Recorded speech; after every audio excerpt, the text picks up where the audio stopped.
Following the death of Sir Stephen, his 17-year-old son, Duncan Lau, succeeded him. Duncan inherited a nation with a strengthened military that had significantly expanded its power and influence. Concerned about the military's growing authority, the councillors advised the young chancellor to curtail and limit its powers. In 2451, Duncan sought to have the military strength. However, his plan backfired when the Merrick's Grenadiers Regiment of the Capellan Hussars revolted, stormed the Lau Palace in the Forbidden City, and took him hostage.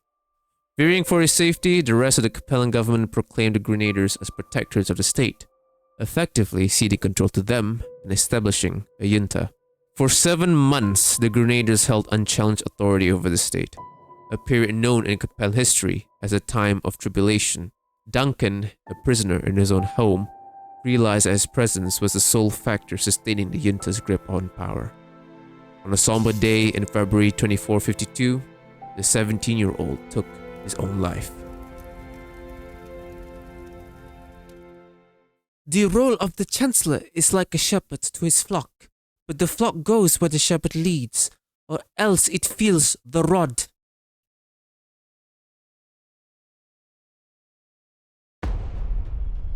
Upon learning of her brother's death, the enraged Jasmine Lau, then colonel of the 2nd Hexer Lancers, declared herself chancellor and led her regiment to surround the Forbidden City. For 2 days she battled the traitors, refusing all terms of surrender. But the first day of March, the Grenadiers were utterly defeated. Jasmine began her reign shortly after her brother's funeral. Her first decree elevated the 2nd Hexer Lancers to serve as the personal household guard of House Lau, renaming them the Red Lancers. This marked the beginning of a series of reforms that would forever transform the Capellan Confederation armed forces. Driven by a deep mistrust of the military, Jasmine introduced sweeping measures to curtail its powers. First, she ordered the entire officer corps to stand trial, leading to dismissal or execution of several hundred officers. Next, she abolished all ranks above colonel, consolidating ultimate military authority under the Chancellor as the supreme commander. With the military firmly under her control, Jasmine turned her attention to the civilian government. She harbored deep resentment toward them, believing they were as culpable as the military for their mishandling of the insurrection. Through successive edicts, Jasmine systematically reduced the powers of the House of Scions, derisively referred to as the Lawyers' Guild, in her words. Under her rule, the position of Chancellor now held absolute authority over both state and the military. The dictator Caroline Lau had vowed to eliminate decades earlier had, at last, risen. The exact details of the Xanthi operation remain sketchy, but apparently the Capellan Maskarovka succeeded in compromising the integrity of a high-level technician working on the Free Worlds League secret mech construction program. Blackmailed to work with the Maskarovka, the technician later recanted his decision and called in the League authorities. In the confusion surrounding the final transaction, the technician's duplicity was discovered.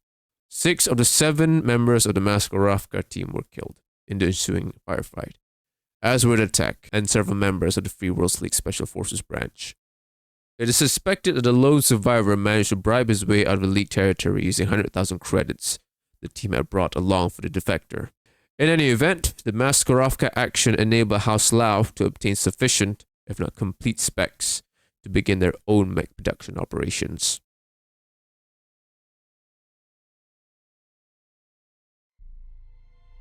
Throughout the turmoil within the Capellan Confederation, rumors circulated across human space about a powerful new weapon created by the Terran hegemony. Many within the Confederation doubted the weapon's existence until 2456, when the Maskarovka confirmed it. A year earlier, the Lyrian Commonwealth conducted a daring raid on Hesperus II, successfully securing plans of the Battletech. Upon learning of this, Jasmine tasked the Maskarovka with acquiring the plans by any means necessary. After 6 grueling years of effort, the Maskarovka convinced a Free Worlds League technician to defect. The operation, codenamed Xanthi, appeared to be nearing a successful conclusion. However, the technician had a change of heart and alerted the Free Worlds League authorities to the Maskarovka's plans. During their final meeting, Free World League Special Forces ambushed the Maskarovka agents.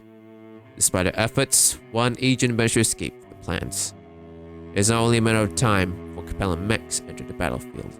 In 2472, the Capellan Weapons Armech, or WAM, entered service. Under Jasmine's reign, the Capellan Confederation and the Federated Sons established formal diplomatic relations for the first time since the days of Seleucus. While this re-establishment did not result in any significant agreements between the two nations, it helped to allay fears among the remaining nobility that Jasmine might lead the Confederation into war.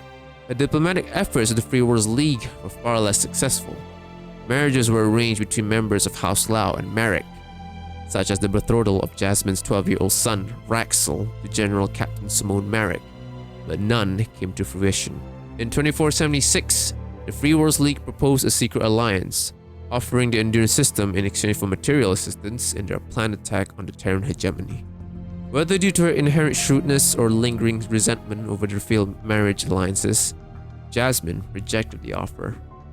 Months later, the Terran hegemony launched a strike against the Free Worlds League, destroying several invasion depots in the Orient system. Merrick politicians accused Jasmine of betraying them by alerting the Terran hegemony of their plans, though no evidence ever surfaced to confirm these suspicions.